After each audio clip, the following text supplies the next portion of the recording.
24 karat Labubu doll. They actually melted down gold bars and made a Labubu doll down to scale. And they want me to make custom dresses for this Labubu doll. And they were telling me how expensive it was.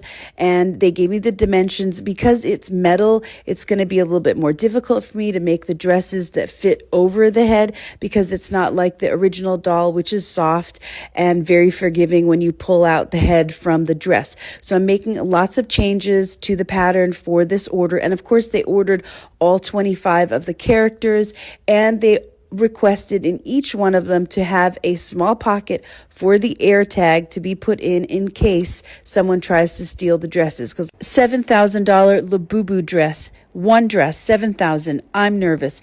Mom called us. She wants our Jasmine dress to be made out of gold. All of the coins are going to be changed to this coin. This is the actual coin. Each coin is 1.8 grams of 24 karat gold. We're going to be changing the entire dress to be all gold. This one is not. So mom wants an outstanding gift for her daughter. I'm putting things together right now. I'm really nervous to make this. This is about $3,000 plus of gold, just gold alone. This is unprecedented for us. This is a small, tiny dress. It's about 3.5 inches long, and it's going to be $7,000.